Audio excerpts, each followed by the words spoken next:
Finding the balance, using capabilities and income to define and measure poverty. Why is poverty important? Because according to the official measurement, 45.3 million Americans live in poverty, about 1 in 7. We define poverty as the state in which a person lacks their unique, sufficient, combined capabilities to live a dignified human life. And we propose a poverty measurement that focuses on economic poverty, as it relates income to the capacity to convert both money and resources to capabilities. Our measurement encompasses both pre- and post-benefit measurements, which aim to judge if a person's resources result in poverty, and if aid given increases their quality of life. Our definition of poverty is primarily capabilities-based. So, what are capabilities? Amartya Sen defines it as a person's ability to achieve various valuable functionings as a part of living. Here are 5 terms that clarify the capabilities approach. Capability is what you can do and be, the possibilities of all functionings. Functionings are what you are actually doing and being. For example, upon graduating college, a person has the capability to apply to grad school or go straight into the job market. If the graduate decides to pursue a master's degree, her functioning is being a grad student. Central capabilities are the capabilities that matter for a dignified life. We will discuss these in the next slide. Internal capabilities are the characteristics of a person that can be cultivated. Combined capabilities are internal capabilities and the ability to exercise choice due to social, political, or economic climates. For example, going to school can cultivate an internal capability of literacy. But if a book is banned due to the current social climate, then you do not have the combined capability to read that book, even if you have the internal capability of literacy. Nussbaum's 10 central capabilities are those she feels are necessary for a dignified human life. 2 key central capabilities are life, being able to live to the end of a human life of normal length, and affiliation, being able to live with and toward other human beings, show concern for them, and engage in forms of social interaction. We agree that all 10 are necessary to live with dignity. But what constitutes a dignified human life? This differs person to person based on variables such as age and social environment. But it primarily involves the ability to choose without having to make a tragic choice. For example, having to choose between eating or paying your rent, both of which are 2 central capabilities. We want to note that not having capabilities does not strip one of dignity. It means that that dignity is being infringed upon, and that must be acknowledged as wrong. Many people define poverty as simply being income-based. John Iceland defines poverty as economic or income deprivation. The connotations of the word poverty usually involve money or lack of money. Therefore, when people think of the capabilities approach, they feel it is too broad because it is not solely concerned with economic issues. But wait, isn't money just a proxy for capabilities?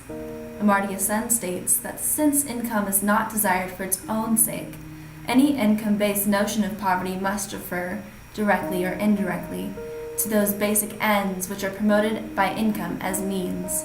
In other words, we don't want money because it's pretty or because we can eat it. We want money because we can convert it into capabilities. For example, buying gas and going to the grocery market to get food. We realize that we have defined poverty using a capabilities approach, and that measuring the state would be nearly impossible to quantify and therefore measure, given that human beings exist in unique lives. Therefore, we propose a poverty measurement that focuses on economic poverty, relating income to the capacity to convert both money and resources to capabilities. Our measurement would encompass both pre- and post-benefit measurements, which would aim to judge if a person's resources result in poverty, and if our aid given would increase their quality of life. What measurements are currently used to measure poverty? There's the OPM, which was invented by Molly Orshansky in 1963. She took a thrifty food basket and multiplied it by 3, since in 1963, food was 1/3 of a family's budget. If a family's pre-tax income fell below 3 times the thrifty food basket, they were considered poor as they were not able to afford basic needs. The advantages of using this measurement is that it tracks poverty rates over time. It includes cash welfare benefits and adjusts for inflation as well as household composition. John Iceland said that the OPM has achieved a level of consensus that no other poverty measurement in the US can claim.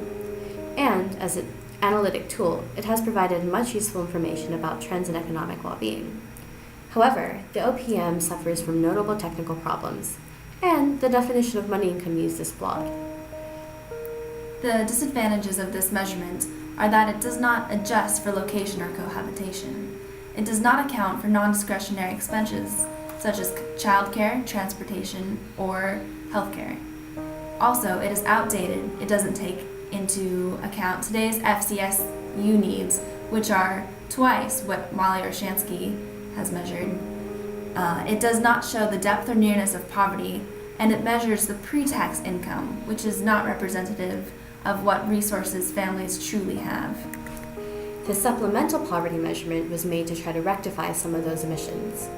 The SPM takes the 33rd percentile of expenditures on food, clothing, shelters, and utility, FCSU needs, and multiplies it by 1.2 for families with exactly 2 children. The pros are that this updated threshold is much more accurate. The SPM also accounts for aid received and non-discretionary expenses by adding things like near cash and in-kind benefits and subtracting things like medical out-of-pocket expenses and childcare. The SPM addresses cohabitation and mixed geographic adjustments for areas with different cost of living. Still, this measurement does not measure the depth or nearness of poverty. Components can be difficult to measure, and it faces political opposition to its implementation. Measuring income can be done in a variety of ways. GDP, gross domestic product, and GNP, gross national product, measure the output and value of production. When you divide these by the number of people in a country, it equates to the average individual's ability to buy goods to their standard of living. The Gini coefficient is an important tool for measuring income inequality within a country or region.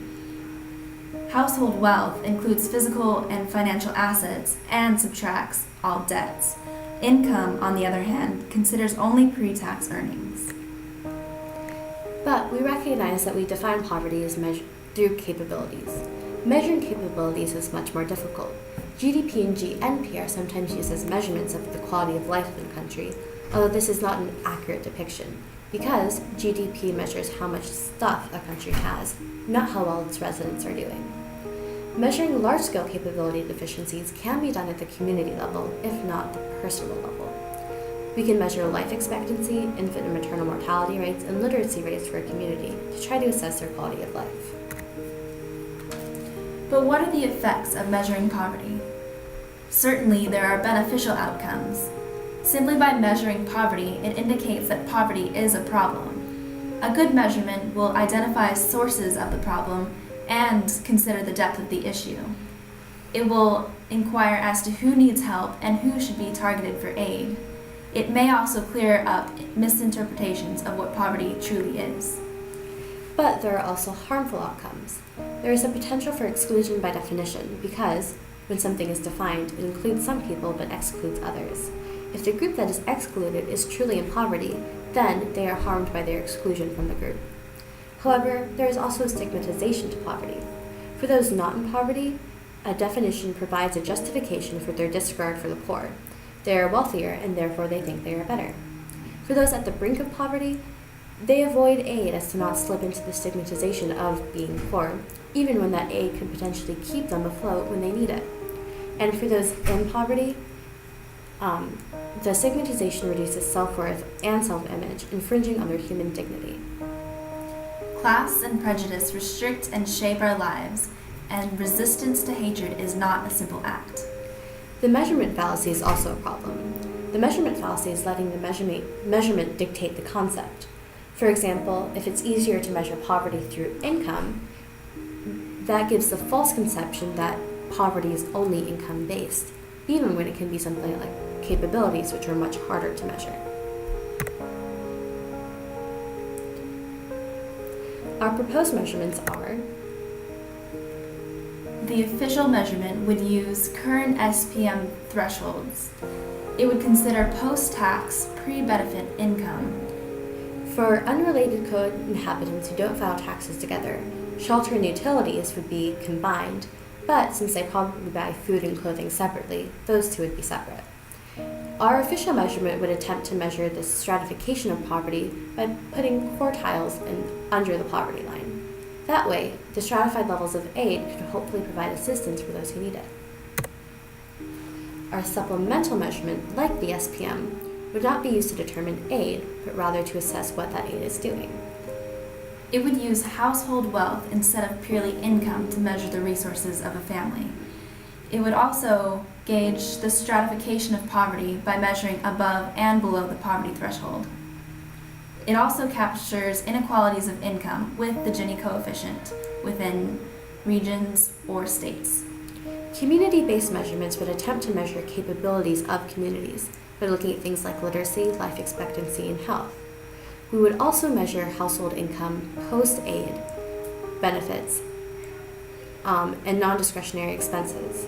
That means we would add things like near cash and in-kind benefits, but subtract non-discretionary expenses like medical out-of-pocket expenses, like the SPM does.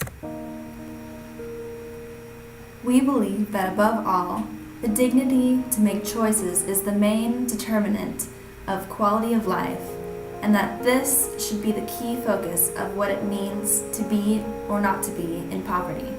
Finding a balance between the capabilities approach and the income approach was what was necessary to not only define poverty, but quantifiably measure it to capture the situation as best we could.